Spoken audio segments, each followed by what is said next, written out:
When your own child looks you in the eye and tells you that you're a burden, something in you dies. That's what happened to me on my son Brandon's birthday. But the next morning, he found out who paid for every breath he'd ever taken. Before we begin, don't forget to subscribe and tell me in the comments, what would you have done if your own child said something like that to you? For 28 years, I lived for my son.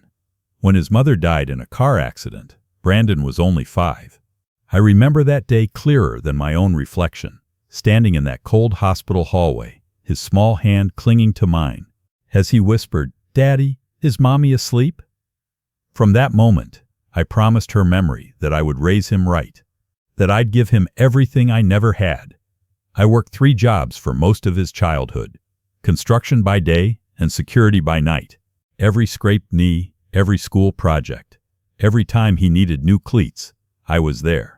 His first car, paid for. College tuition, I took a second mortgage on my house. When he started his first business, a small digital marketing agency, I emptied my retirement account so he could have a shot at success. And for a while, it worked. He had the house, the car, the image. But the more he climbed, the less he looked back.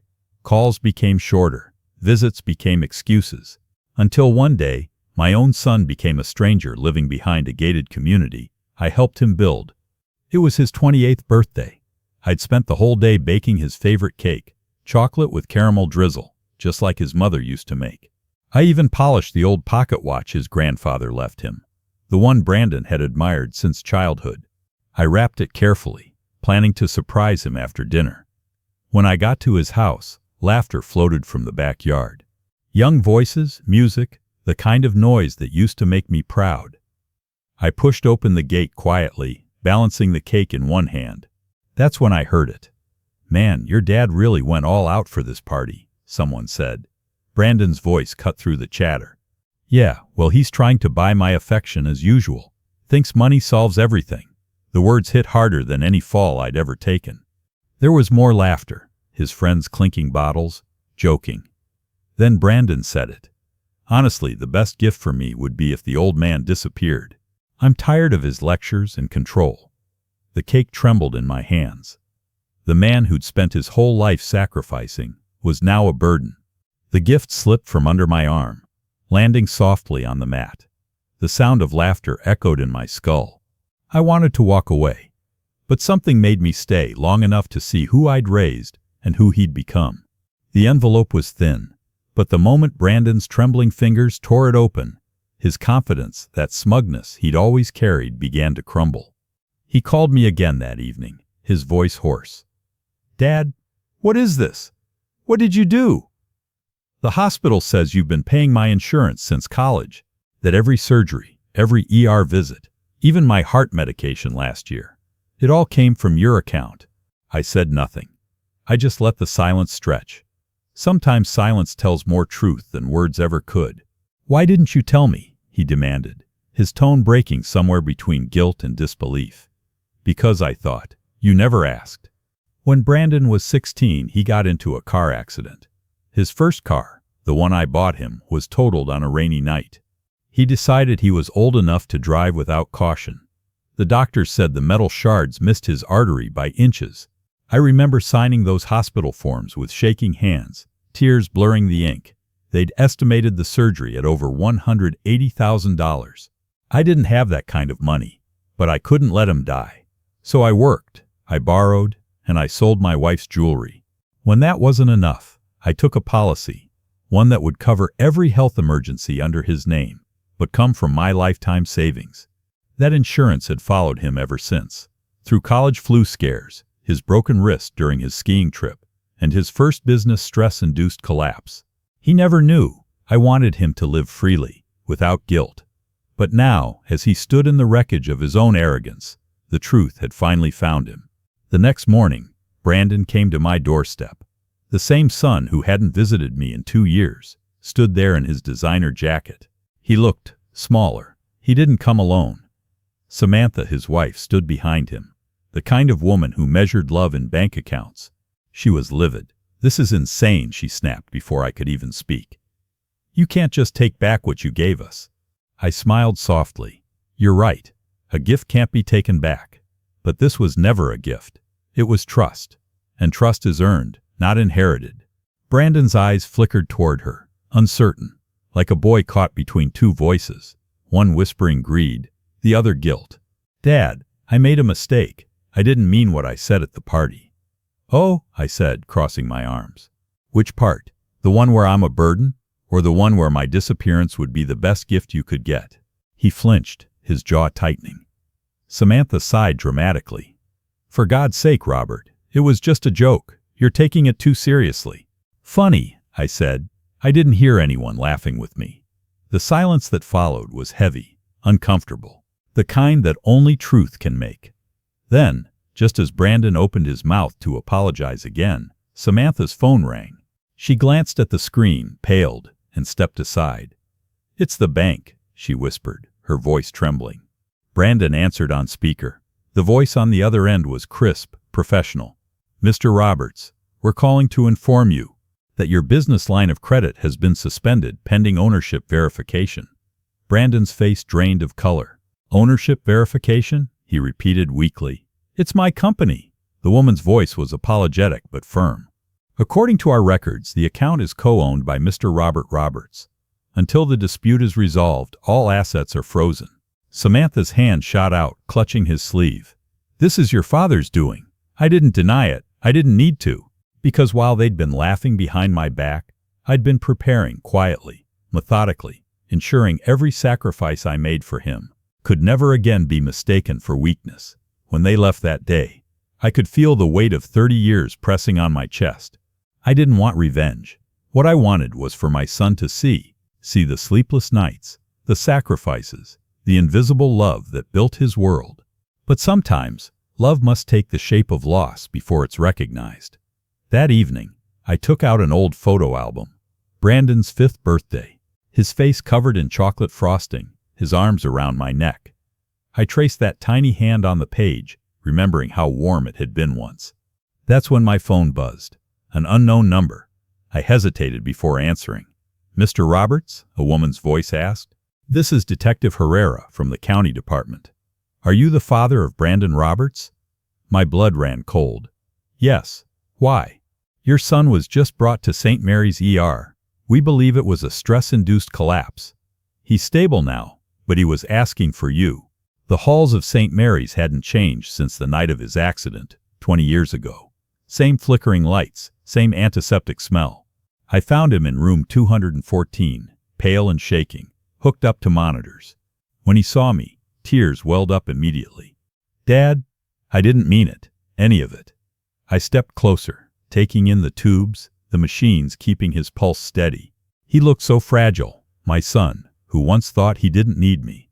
"They said I could have had a heart attack," he whispered, "just like Mom." I swallowed hard. "You're young, Brandon. You'll recover." He shook his head. "No, not from this. I almost lost everything. The business, the house, my reputation, and you." I wanted to say something, anything, but the words caught in my throat. He reached out, gripping my hand with trembling fingers. "Why didn't you tell me you were still paying for my health insurance?" I smiled softly. "Because, son, some debts aren't meant to be repaid. They're meant to be understood."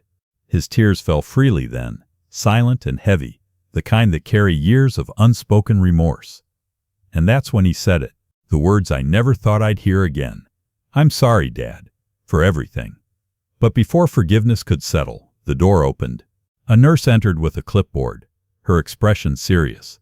"Mr. Roberts," she said, looking at me. "Could we speak privately?" Something in her tone chilled me to the bone. I didn't storm in. I didn't scream. I just set the cake on the patio table. Then I walked away quietly. But as I walked to my car, I looked back at the house, the one I'd signed the deed for, the one whose foundation I'd helped pour when he first bought the land. I thought about the late payments I'd secretly covered, the property taxes I'd paid last winter without telling him. Every brick, every inch of that house existed because of me. So when I got home, I opened my old steel safe, the one my wife and I bought decades ago, and pulled out a folder. Inside it was every financial record tied to that property. Every mortgage, every co-signed loan, every transfer. Brandon thought the house was his. He never realized it still legally belonged to me. He thought I'd gifted it to him. But I had never finalized the transfer. And that was when my quiet endurance ended and my plan began. The next morning, I woke early. The house smelled of old coffee and memories.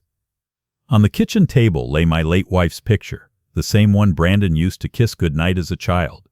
I smiled at it, gently touching the frame. By noon, I'd made 3 phone calls to my lawyer, to the bank, and to one of Brandon's investors.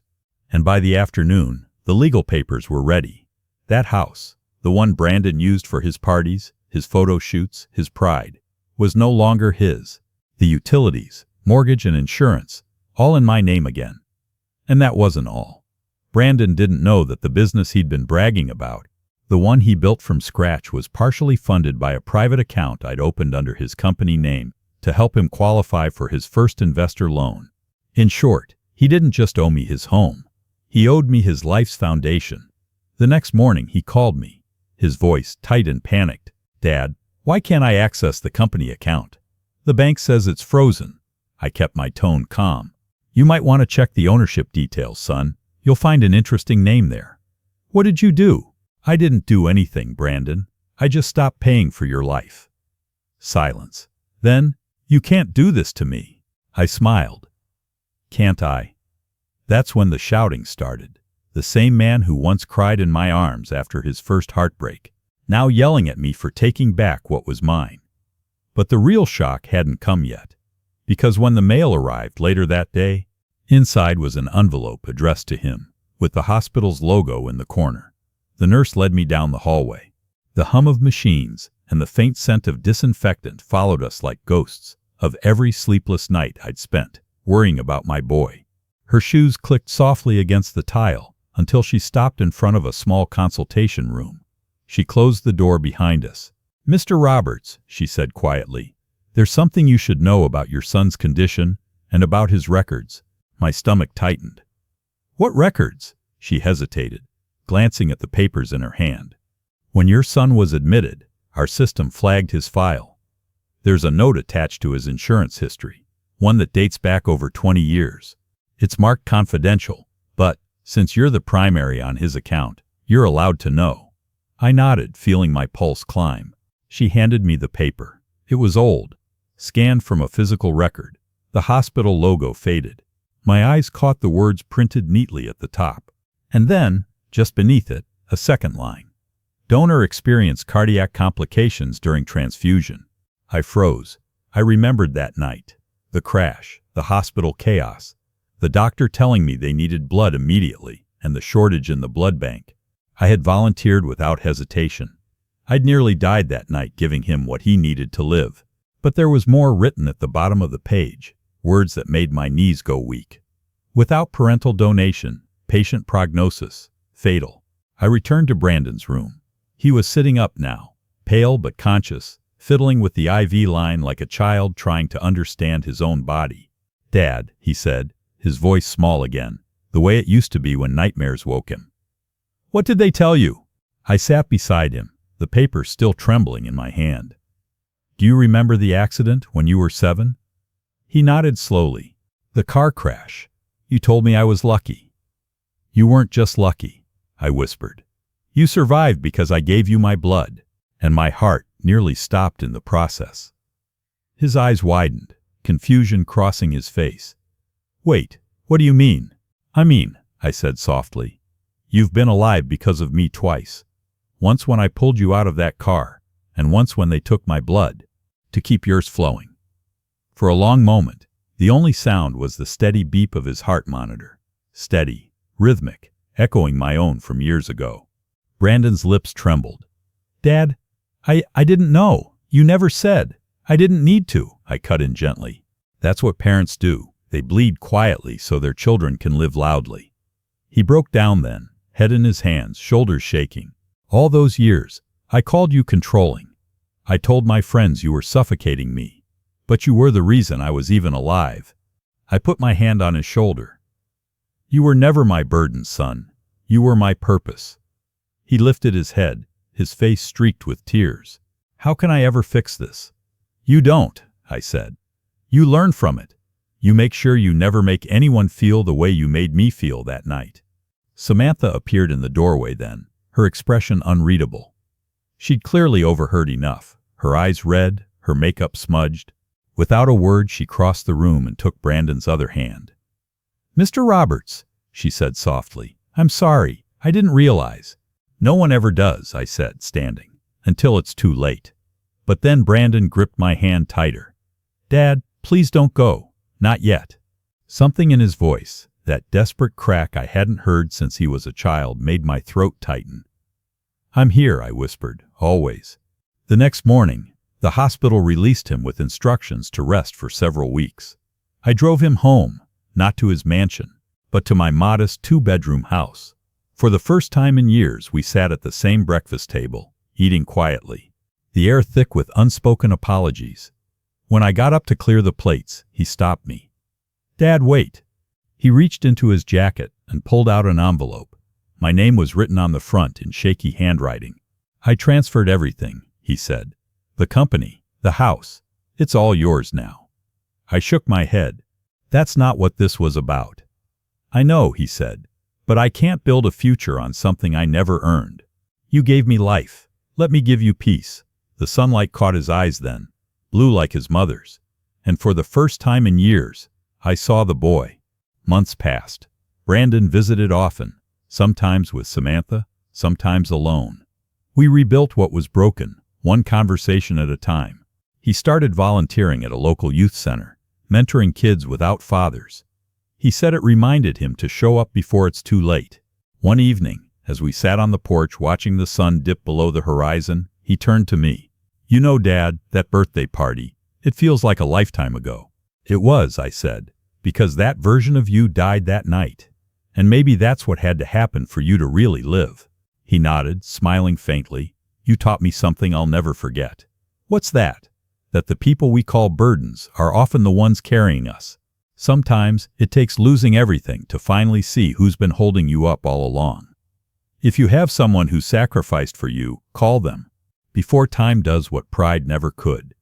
And if this story moved you, don't forget to subscribe, share, and tell me in the comments.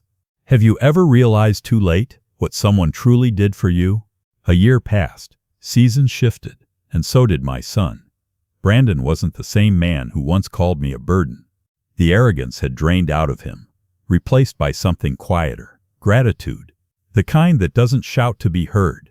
He sold the big house in the suburbs, the one that had been a monument to pride, and bought a smaller home near mine. He stopped chasing flashy deals and started mentoring young entrepreneurs from low-income neighborhoods.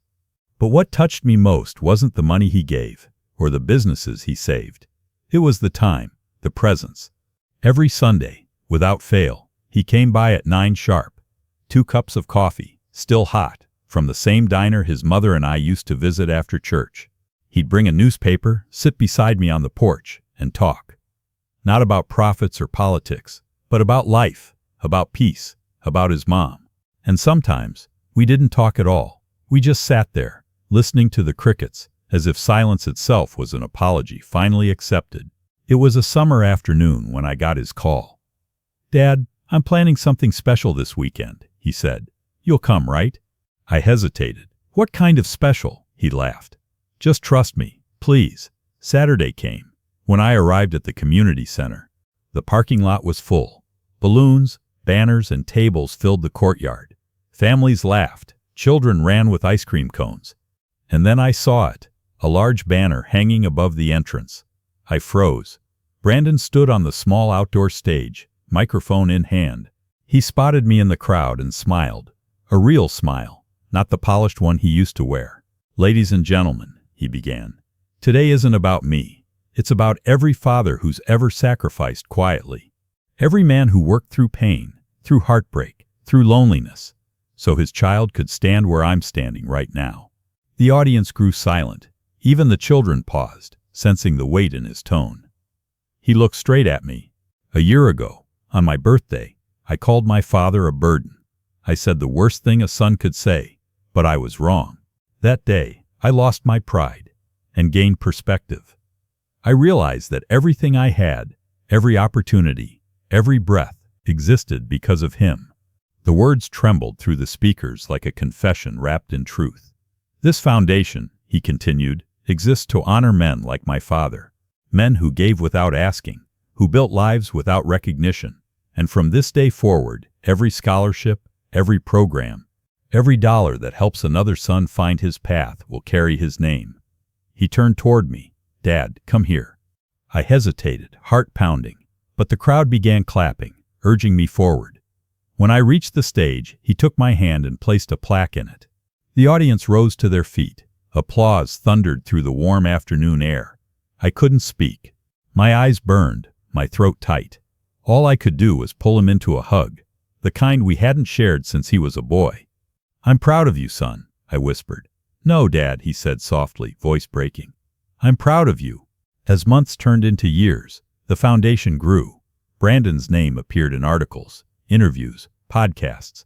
But every time someone asked how he turned his life around, his answer was always the same. Because one man refused to give up on me, even when I gave up on him. He visited the hospital that once held our worst memories and donated a new wing for emergency pediatric care. He called it the Roberts Heart Center, and under the dedication plaque, a small line read, I stood there the day it opened, looking at that inscription, and for the first time in a long while, I felt something I hadn't felt since my wife's funeral. Peace. Sometimes, love doesn't shout. It whispers through sacrifice.